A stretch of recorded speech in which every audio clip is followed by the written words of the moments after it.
महिलाओं को सशक्त करने के लिए सर्वोच्च पदों पर बैठालने का काम किया और विमेंस रिजर्वेशन को जो उसकी नींव रखी गई है भारत की राजनीति में, वो कांग्रेस पार्टी है। वैसे तो सब लोगों ने नाम बता दिया, मैं वही बातों को रिपीट नहीं करना चाह रहा, चाहे प्रेसिडेंट हो प्रतिभा पाटिल जी। नहीं, आप तो कंक्रीट मटेरियल रखो, रिपीट तो होना ही नहीं चाहिए। जी अध्यक्ष महोदय, विद्वान सदस्य का यही उदाहरण है कि रिपीटेशन आए ही नहीं, नई बात आना चाहिए। जी अध्यक्ष महोदय, धन्यवाद। तो ये बात सब लोगों ने कही कि इंदिरा गांधी जी देश की पहली महिला प्रधानमंत्री थी, लेकिन मैं ये बताना चाहता हूं इस सदन को कि सिर्फ देश की नहीं, पूरे एशिया की पहली महिला प्रधानमंत्री इंदिरा गांधी जी थी, and the only prime minister ever women prime minister. उसके बाद से कोई दूसरी महिला प्रधानमंत्री नहीं बनी। और मुझे लगता है जैसी भाजपा की नीति है और जिस प्रकार का व्यवहार भाजपा अपनी शीर्ष नेत्री, चाहे उमा भारती जी हों, चाहे राजस्थान की पूर्व मुख्यमंत्री वसुंधरा राजे जी हों, जो व्यवहार उनके साथ, जो पीएम के पद के निकट भी पहुंचता है तो उनके राजनीतिक भविष्य को बर्फ से लगा देते। मुझे लगता है जब तक भारतीय जनता पार्टी की सरकार है, महिला नेत्री प्रधानमंत्री के रूप में देखने में मुझे नहीं लगता कभी भी प्राप्त होगा हम लोगों को। तो महिलाओं को शीर्ष पदों पर बैठा, पहली प्राइम मिनिस्टर थे श्रीमान भंडार नायक के पहले प्राइम मिनिस्टर थे एशिया की, श्रीलंका की। जरा अपना ज्ञान ठीक कर लें। राष्ट्रपति थी वो, राष्ट्रपति। ये मेरे समय में से मत काटना अध्यक्ष महोदय, मैं आपको ही फोकस कर रहा हूँ अभी। नहीं, इसमें समय लगा ही नहीं है। हाँ लग सकता था, मैं फिर वापस ही घूम गया। तो माननीय अध्यक्ष महोदय, मैं विमेंस रिजर्वेशन की बात कर रहा था। मैं आपको बताना चाहता हूँ, जब इंदिरा गांधी जी प्रधानमंत्री थी, उन्होंने महिला को सशक्त करने के लिए काम किया और उन्होंने कभी नमस्ते ट्रंप नहीं किया।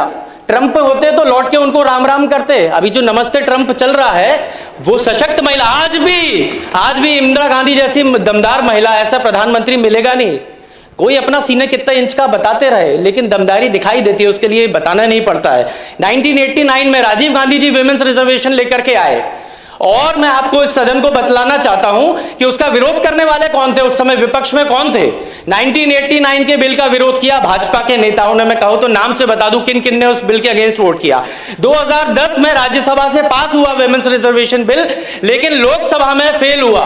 उसमें भी भाजपाओं के नेताओं ने। अध्यक्ष महोदय, मैं 89 में सांसद था, कृपया करके बोलने के पहले अपन तथ्यात्मक बातें करें तो अच्छा होगा।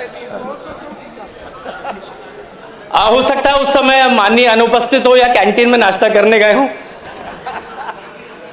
मैं आपको बता दूंगा, जो पंचायती राज में 33% आरक्षण का बिल था, विमेंस रिजर्वेशन की बात हो रही है, लोकसभा राज्यसभा विधानसभा नहीं, अभी महिलाओं की बात हो रही है, और वो आया था। मेरी जानकारी यही कहती है, लेकिन अगर आपने ये बात कही है मैं उसको पुनः चेक करूंगा। मैं ऐसा नहीं है, मैं आपको जितना संसदीय ज्ञान है मैं नहीं समझता इतना, बहुत कम सदस्यों को। अगर आपने बात कही है मैं उसको चेक करूंगा, पर मेरी जानकारी अभी यही कहती है।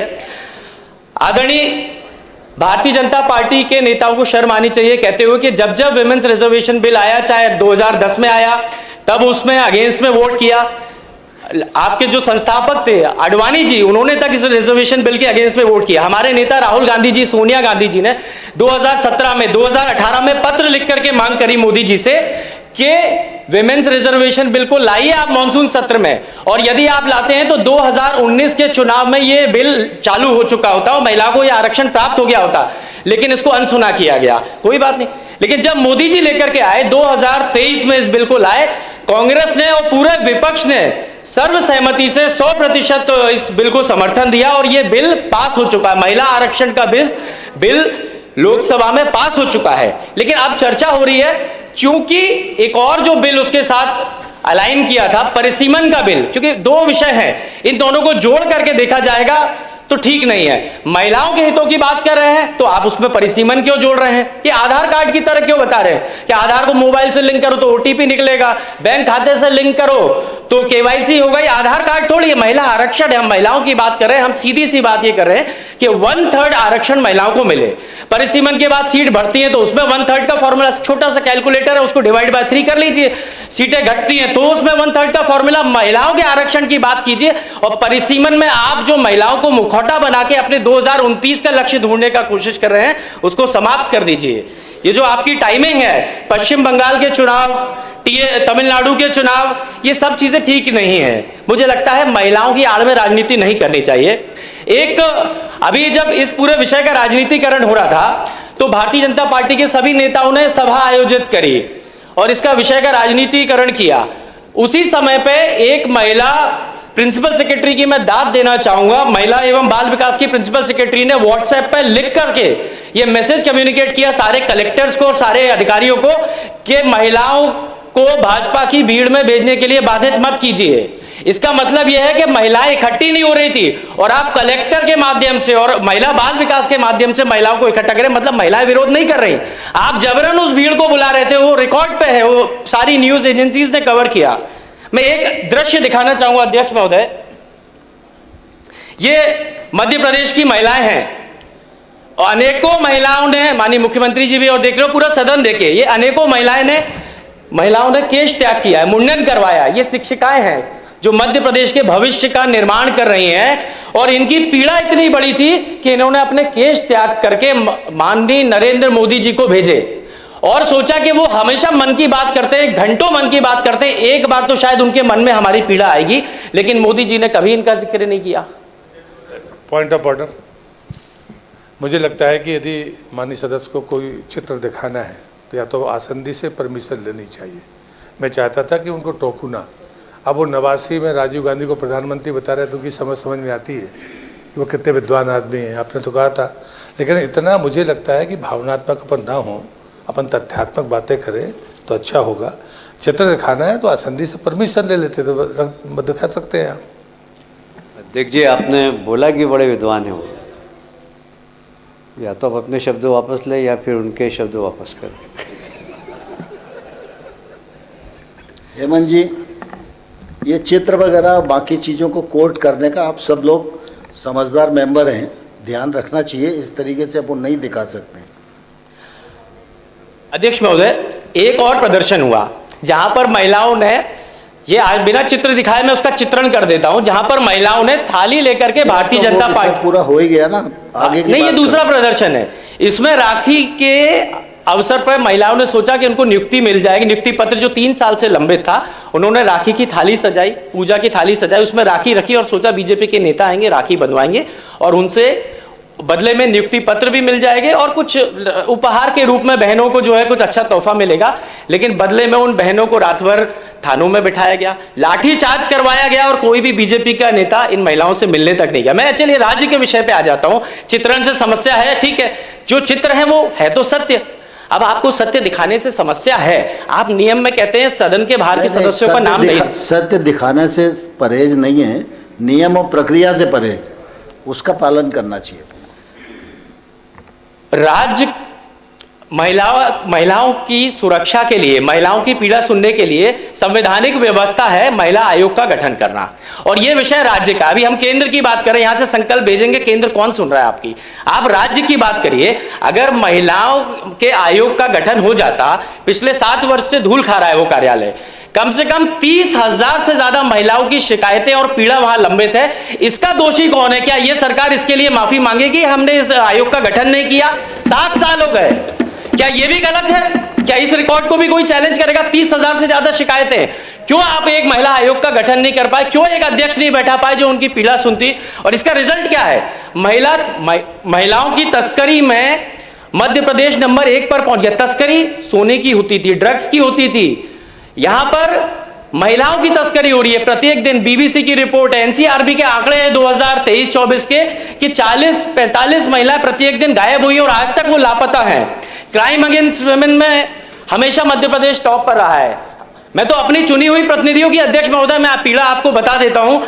हमारी विधायक है, महिला विधायक, 6 महिला विधायक हैं, 6 में से 1 के साथ भाजपा ने क्या षड्यंत्र किया, बीना वाली महिला विधायक के साथ पूरा प्रदेश जानता है। आपने उनको ना बीजेपी का रखा ना इधर का, उनके साथ आपने कितना घिनौना कृत्य किया, उनकी आपने पूरी तरीके से जनता में उनके भोलेपन का लाभ ही तो उठाया। दूसरी हमारी विधायक है अनुभव मुंजारे जी, वो विधायक होते हुए एक अपने हिसाब से अपना पीए नहीं रख सकती, तो वो क्या आपके हिसाब से क्या विधायक का? ये तो मैं तो माननीय मुख्यमंत्री जी से आग्रह करूंगा कि कितना छोटा सा विषय, वो 1 साल से पीड़ित है, उनका काम प्रभावित हो रहा है, एक पीए देने में क्या पीड़ा है आपको? हमारी महिला विधायक, उनके ऊपर वन विभाग के अधिकारियों के द्वारा दबाव देकर के यह आरोप लगवाया गया। कितनी शर्म की बात है कि वो 2-3 लाख रुपए की मांग कर रही थी। 2-3 लाख रुपए की। हमारी महिला विधायक इतनी सशक्त है कि जब हमारे कार्यकर्ताओं की बात आती है तो 5-10 लाख रुपए वो घर से खर्च कर सकती है, अपनी तनख्वाह दान कर सकती है। वो 2-3 लाख रुपए के लिए ये काम नहीं करेगी। और बाद में उनको क्लीन चिट भी मिली, ये रिपोर्ट भी पब्लिश हुई। ये घिनौने कृत्य अधिकारियों पर दबाव देकर के हो रहे हैं। हमारी दूसरी महिला विधायक है सेना पटेल जी, माना उनके लड़के से गलती हुई, बहुत तेज ड्राइव कर रहे थे, एक्सीडेंट हुआ, लेकिन एक एक्सीडेंटल केस को अटेम्प्ट टू मर्डर का केस बना दिया आप लोगों ने, क्योंकि वो महिला विधायक हैं। और आप उनके ऊपर, उनके परिवार के ऊपर झूठे केस डाल के उन पर दबाव डालना चाह रहे हैं। तो ये महिलाओं का सशक्तिकरण हो रहा है मध्य प्रदेश में। मेरे घर की, मेरी पूरी महिलाओं के ऊपर आपने ईओडब्ल्यू के केस लगा दिए, पूरी महिला ईओडब्ल्यू के केस लगा दिए, 25 साल पुराने मामले में। ये सशक्तिकरण की बात कर रहे हैं आप लोग। एक बार गिरेबान में झांक के देखिए आप। मैं एक घटना का जिक्र करना चाहूंगा माननीय अध्यक्ष महोदय। अभी अलीराजपुर में, समय पूरा हो रहा है जी, मैं अब संक्षिप्त में थोड़ा सा 2-3 मिनट का और समय दे दें अध्यक्ष महोदय, मैं समाप्ति करता हूं। 1 मिनट में पूरा करूं। अभी अलीराजपुर में एक घटना हुई, वहां पर एक व्यक्ति, इंदर सिंह चौहान के नाम के व्यक्ति ने महिला जनपद सीईओ को हाथ लगाकर थपाड़े का इशारा करते हुए धमकाया, बोला तेरे दांत तोड़ दूंगा, तेरे को जमीन में गाड़ दूंगा जिंदा, तेरे जान जीने नहीं दूंगा जब तक यहां मेरे हिसाब से काम नहीं करी। जबकि उनकी पत्नी अध्यक्षा है, वो ना अध्यक्ष है ना कुछ नहीं, वहां जाके गुंडागर्दी करी। महिला अधिकारी कह रही है मैं सुरक्षित महसूस कर रही हूं। और ये विषय क्यों मैं इस बात को उठा रहा हूं, क्योंकि उनके भाई वर्तमान में मंत्री है, मैं नाम नहीं लेता, लेकिन समझ बात गुंडागर्दी की किस प्रकार महिलाएं सुरक्षित महसूस कर रही हैं। सोफिया कुरैशी का जिक्र हुआ था, कर्नल सोफिया कुरैशी और विंग कमांडर व्योमिका सिंह, जब इन लोगों ने पूरे देश को एड्रेस किया, एक सेकंड इसमें बात को आपको कहना चाहूंगा, जब वो उस यूनिफॉर्म को पहन करके पूरे देश को एड्रेस करी थी, सेना ने उनको आगे किया कि महिलाओं की शक्ति दिखाना, भारत की महिला कितनी शक्तिशाली है। और जब उन्होंने प्रेस कॉन्फ्रेंस को एड्रेस किया तो हर भारतवासी के रोंगटे खड़े हो गए उसको देख करके, उस यूनिफॉर्म को देख करके, कि इन महिलाओं ने जाकर के आतंकवादियों के साथ क्या हासिल किया। और उसके बाद हमारे सदन के एक सीनियर नेता बोलते हैं कि उनकी बहनों से ही उनको मरवाया, आतंकवादियों की बहन बता रहे हैं उनको, वो छतरपुर की बेटी है, वो आतंकवादियों की बहन नहीं है अध्यक्ष महोदय, वो हमारी आपकी सबकी बहन है, वो हमारे देश का गौरव है। और आज महिलाओं का दिन है, मैं कहता हूं कोई बुराई नहीं है यदि वो माफी मांग ले, तो आज महिलाओं का दिन है, ठीक है, माफी मांगे अगर उस चीज के लिए उनको खेद लगता है मन से। वो देश की आइकॉन है, वो हमारे भारत देश की आइकॉन है। मैं समझता हूं कि ऐसे शब्द बोलने से महिलाओं का भी, सेना का भी, दोनों का मनोबल गिरता है। मैं बस अंतिम बात रख करके अध्यक्ष जी अपनी बात समा, क्योंकि आप बोलने ही वाले थे उसके पहले मैंने ही आपसे कह दिया अध्यक्ष जी।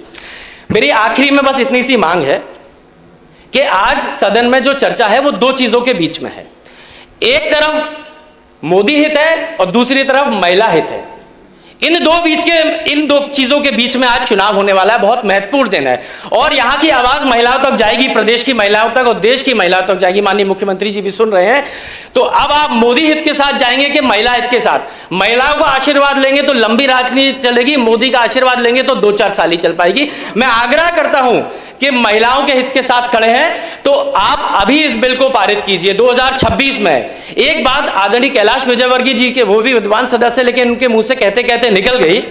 जब अशासकीय संकल्प की ग्रह्यता पर चर्चा चल रही थी तब उन्होंने एक बात कही कि हम लोग 2029 के लोकसभा चुनाव तक उसके आने पे महिला आरक्षण लागू कर देंगे।